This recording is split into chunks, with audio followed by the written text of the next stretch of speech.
Hola, ¿qué tal? Audiencia de su programa Entre Voces. Hoy tenemos un homenaje a uno de los escritores más importantes de todos los tiempos y nos referimos a Fyodor Dostoyevsky, quien desde su irrupción con Pobres Gentes en 1846, escrita a la precoz edad de 25 años, Rusia tiene claro que cuenta con un nuevo genio de talla mundial. Fyodor Mikhailovich Dostoyevsky lleva ya la impronta de alguien criado en un ambiente familiar regido por un padre despótico y tiránico. Sus propios sirvientes, hartos de la crueldad, acaban con él de una forma violenta. Dostoyevsky es también alguien que pronto reniega de la profesión para la que fue instruido durante 5 años en una escuela militar para ingenieros. Lo que él quiere hacer es entregarse a la desmesura con la que concibe su existencia, la de su país, su continente.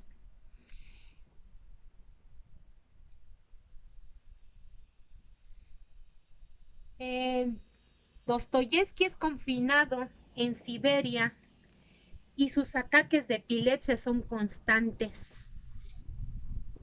La sensación de placer y disfrute es tan intensa, la claridad de ideas e ingenio es tan cegadora, que no hay gusto en el mundo que la supere.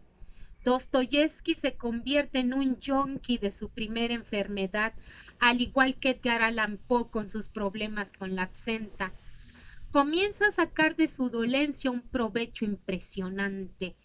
El par de segundos que anteceden a los accesos epilépticos es una eternidad en la que Fyodor tiene tiempo para filipar en colores, para vislumbrar el desarrollo de todas sus obras. Se trata de un personalísimo síndrome de Stendhal, justo en el momento en el que el propio Stendhal hablaba de ese goce supremo del arte que produce sensaciones inéditas, palpitaciones, sudoraciones, ansiedad, etcétera.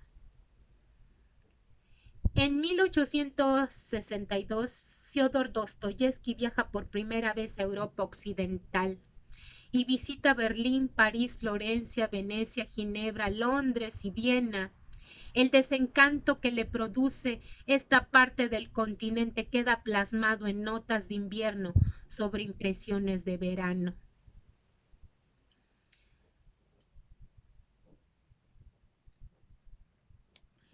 En la época en la que la novela nos ocupa, un reconocidísimo clásico, no ya de la literatura mundial, sino de Allende del sistema solar, es escrita Crimen y Castigo, que es publicada en entregas entre 1865 y 1866 en la revista El Mensajero Ruso, a golpe de míseros anticipos de 125 rublos por página que nada resuelven las enormes deudas contraídas por el juego y por el debacle de la empresa periodística de su hermano.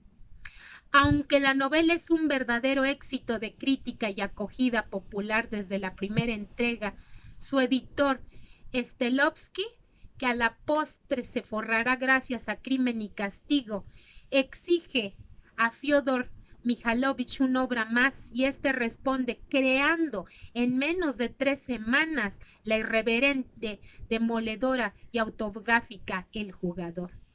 Se la sabe de memoria, pero no tiene tiempo para escribirla, motivo por el que contrata a una joven taquígrafa de belleza recia y de 22 años de edad, Ana Grigierna. Los plazos de entrega quedan así satisfechos. ¿Por qué hay que leer Crimen y Castigo? La respuesta a esta pregunta quizás sea la necesidad más perentoria de quien compre este libro, cuando después de 600 páginas el lector haya llegado al final de la obra. Tal vez piense que gustosamente hubiera pagado aún más dinero por ella y sobre todo que la pregunta es sin duda alguna incompleta. Más bien tendría que reformularse así. porque hay que leer cualquier cosa de Dostoyevsky que caiga en tus manos, pues porque Crimen y Castigo es el producto de un genio cuyo mundo gira entre la muerte y la locura, porque Dostoyevsky era un río que retornaba vivo de aquellos tenebrosos mundos, sus ataques directamente para escribir historias que también pueden ser devoradoras por la juventud del siglo XXI. Y porque Fyodor Dostoyevsky ha sido el escritor que ha compuesto los análisis psicológicos más audaces, las caracterizaciones psicológicas más gloriosas, porque solo él puede presentar a un juez de instrucción encargado de un caso de asesinato, Sametov, cuya raíz en ruso significa observar, quien se hace de un amigo del asesino, cosa que siempre chocó en el mundo anglosajón. En un mundo dominado en la actualidad por locos de remate que quebrantan diariamente la vida y los derechos humanos de millones de personas, en nombre de la sacrosanta democracia, el genio de Dostoyevsky, imbuido por la fe, 150 años atrás nos dice aquí, a través de su protagonista, Raskolnikov: Dios no permite semejantes horrores, pero permite otros. Tal vez no haya Dios. Este personaje apóstata defiende que él no es un asesino por haber matado y robado una vieja usurera. ¿Quién está más loco y es más asesino?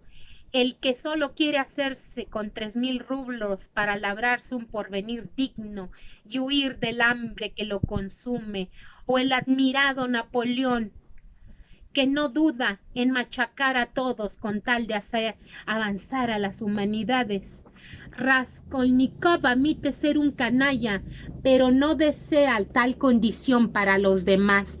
La angustia y el horror que Dostoyevsky nos brinda en Crimen y Castigo caminan de la mano del entusiasmo con el que únicamente puede leer toda su producción literaria. Cómo esta Rusia no puede comprenderse con la razón, sino con la fe. Dicen que las grandes obras pueden conformar el espíritu nacional de un pueblo en un país quijotesco como el nuestro. Esto es algo especialmente difícil de entender. No sé mucho de antropología, pero sí algo de atletismo, cosa que a su modo es también una manifestación antropológica. Y reparando en Dostoyevsky, quien nos sugiere que la vida es sufrimiento y afirma que solo sufriendo se puede amar la vida. Quizás se puede entender por qué en los últimos metros de las agónicas pruebas de velocidad sostenida y semifondo, cuando la derrota anaeróbica colapsa de una manera insoportable al cuerpo humano y le hace sufrir náuseas, mareos y calambres, cuando la meta que ya se vislumbra cercana sigue pareciendo remota, mientras encarna gloriosamente el aura que definiera el gran Walter Benjamin y que la postre convierte al atleta en obra de arte, a punto de fundirse en el esplendor de esa lejanía cercana, cuando este último esfuerzo transporta lo que queda de mente a un estado similar a lo que debió experimentar Fyodor Dostoyevsky en sus penosos accesos, y cuando el dolor es la única sensación por la que uno tiene conciencia de que existe, quizás se pueda comprender, digo, por qué siempre habrá un atleta ruso capturando la presea de oro. Tal es la vigencia inconsciente de Dostoyevsky, quien en la meta del dolor escribe cómo corría Zatopek, agónico, pero inabordable. Audiencia, pues les agradezco mucho el acompañarnos en este homenaje a Fyodor Dostoyevsky, quien no estuviese abatido por la realidad, muy al contrario.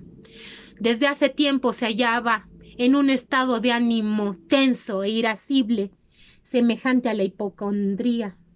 A tal punto estaba abismado en sus pensamientos y aislado de todos, que ya temía encontrarse con cualquiera, no solo con su casera.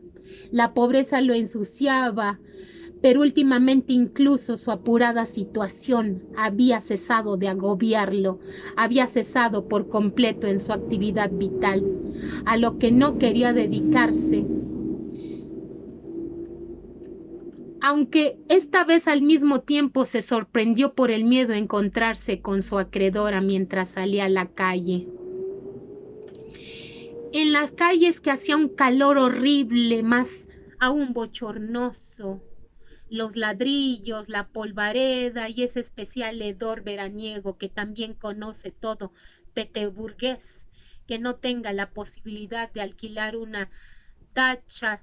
Todo esto sacudió de golpe y de modo desagradable a los que ya de por sí destemplados nervios del joven, y el tufo insoportable de las tabernas, más que en esa parte de la ciudad, son esencialmente numerosas, y los borrachos que se ven a cada momento, incluso estando en el horario laboral, completaban el repugnante y triste colorido de la escena. Un sentimiento de la más profunda aversión fulguró por un instante en los finos rasgos del joven Fiódor Dostoyevski. Por cierto, este era un notable y apuesto, de magníficos ojos oscuros, pelo castaño, estatura más alta que lo habitual, esbelto y bien proporcionado. Pero pronto cayó en una especie de profundo estado de meditación, mejor dicho, en una especie de modorra, y marchaba ya sin reparar en lo que le rodeaba y además sin desear hacerlo. Muy de vez en cuando farfullaba apenas algo así debido de costumbre de entablar soliloquios, lo cual ahora reconocía. Iba mal vestido de cualquier lado, incluso el hombre corriente, la abundancia de conocidas instituciones. Lo sabía, murmuró indignado. No tenía que andar mucho, incluso sabía cuántos pasos había que dar desde la puerta a la casa. Con el alma en un hilo y temblando de los nervios, se aproximó a la casa. Estamos hablando del joven Fiódor Dostoyevski, a quien rendimos homenaje aquí en su programa Entre Voces, quien el día de hoy es su aniversario luctuoso. Hoy, 9 de febrero, un día como hoy, fallecía uno de los más grandes escritores de la historia literaria, Fiódor Dostoyevski. Les agradezco por su atención, audiencia de su programa Entre Voces, y como último dato quiero comentarles que Dostoyevski dispuso su talento al servicio de la grandeza rusa. Es más, se consideró a sí mismo como un discípulo de Cristo y un férreo detector del nihilismo. Por ende, Dostoyevski ya no buscaría la aprobación del resto de Europa, aunque sin menospreciarlas, más bien enalteció la herencia eslavo-mongola del país. La ludopatía y la ingenuidad de Dostoyevski produjo que los acreedores lo persiguieran hasta el final de sus días. Volvió a San Petersburgo en 1865 para publicar una de sus obras más reconocidas, Crimen y Castigo. Durante la década de 1870, Dostoyevski publicó un enorme número de obras que lo ratificaron como uno de los grandes escritores de la historia, no solo de Rusia, sino de todo el mundo. Fyodor Mikhailovich Dostoyevski murió en su casa en San Petersburgo el 9 de febrero de 1881 debido a un efisema pulmonar asociado con la epilepsia. A su funeral asistieron celebridades y políticos de toda Europa, así como las personalidades literarias rusas más destacadas de toda la época. De esta manera, hasta sus adversarios ideológicos le rindieron tributo al genio ruso. No en vano, Dostoyevski logró influenciar a un gran número de filósofos, científicos o autores de la trascendencia de Friedrich Nietzsche, Sigmund Freud, Franz Kafka y Stefan Zweig, entre otros. Su obra es universal, con un legado comparable al de Cervantes, Dante, Shakespeare o Víctor Hugo. Gracias, audiencia, por su atención y me despido. Mi nombre es Chelio y su programa Entre Voces. Hasta pronto.